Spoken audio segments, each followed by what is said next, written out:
আচ্ছা ভাবুন তো, একটি সাধারণ লাল রঙের গরুকে ঘিরে কেন এত আলোচনা?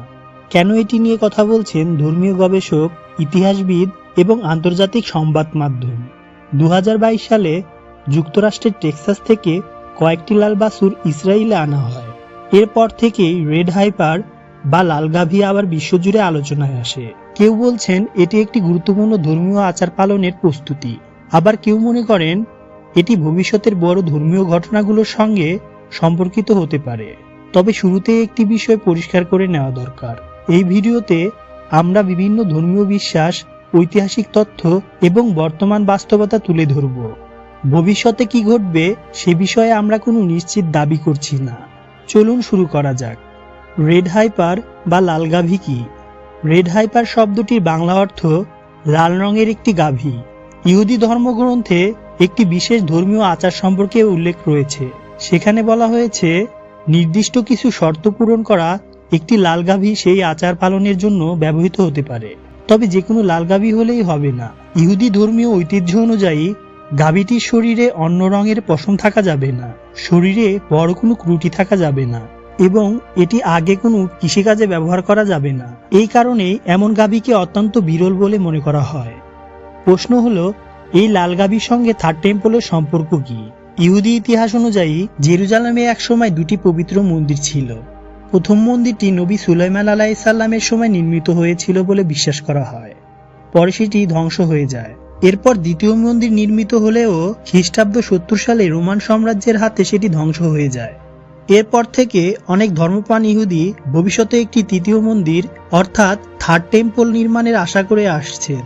তবে মনে রাখতে হবে, সব ইহুদি একই মত পোষণ করেন না। এই বিষয়ে তাদের মধ্যে ভিন্ন ভিন্ন ধর্মীয় মত রয়েছে। জেরুজালেম পৃথিবীর সবচেয়ে সংবেদনশীল ধর্মীয় স্থানগুলোর একটি। এই এলাকাটি মুসলমান, ইহুদি এবং খ্রিস্টান তিন ধর্মের কাছে অত্যন্ত গুরুত্বপূর্ণ। এই কারণেই থার্ড টেম্পল নিয়ে যে কোনো আলোচনা আন্তর্জাতিকভাবে বিশেষ গুরুত্ব পায়। বর্তমানে কিছু ধর্মীয় সংগঠন ভবিষ্যতে থার্ড টেম্পল নির্মাণের প্রস্তুতি নিয়ে গবেষণা এবং পরিকল্পনা করছে। অন্যদিকে অনেক মানুষ মনে করেন ধর্মীয় সংবেদনশীলতার কারণে বিষয়টি অত্যন্ত জটিল। লাল গরু, থার্ড টেম্পল এবং শেষ জামানার রহস্য।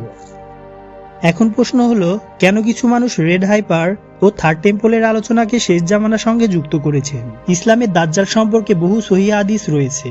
সেখানে বলা হয়েছে দাজ্জাল শেষ সময়ে মানবজাতির জন্য বড় একটি পরীক্ষা হবে। অনেক মানুষ তার দ্বারা বিভ্রান্ত হবে। তবে একটি বিষয় মনে রাখা জরুরি, সহিহ হাদিসে কোথাও স্পষ্টভাবে বলা হয়নি যে রেড হাইপার বা থার্ড টেম্পল নির্মাণই দাজ্জালের আগমনের নিশ্চিত লক্ষণ। এ কারণে অনেক ইসলামী আলেম এই বিষয়গুলো নিয়ে সতর্কভাবে কথা বলেন এবং নিশ্চিত সিদ্ধান্ত দেওয়া থেকে বিরত থাকেন। খ্রিস্টান ধর্মের কিছু ধারায় বিশ্বাস করেন যে ভবিষ্যতে জেরুজালেমে গুরুত্বপূর্ণ কিছু ধর্মীয় ঘটনা ঘটবে। এরপর যীশু খ্রিস্টের দ্বিতীয় আগমন হবে। সব খ্রিস্টান এই ব্যাখ্যার সঙ্গে একমত নন।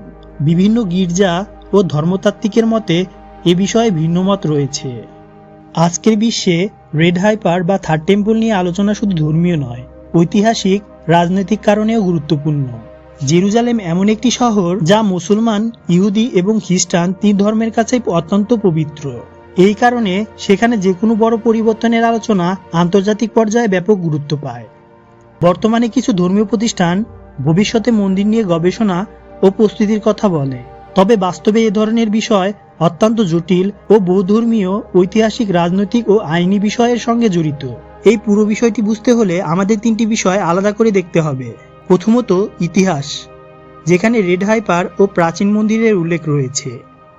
দ্বিতীয়ত, ধর্মীয় বিশ্বাস, যা বিভিন্ন ধর্মে ভিন্নভাবে ব্যাখ্যা করা হয়।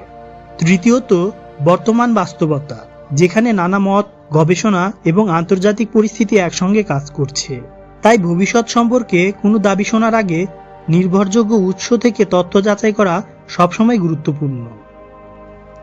একটি লাল গাভী, শুনতে বিষয়টি খুব সাধারণ মনে হতে পারে, কিন্তু ইতিহাস, ধর্মীয় বিশ্বাস এবং বর্তমান বিশ্ব পরিস্থিতির আলোকে এটি বহু মানুষের আগ্রহের বিষয় হয়ে উঠেছে।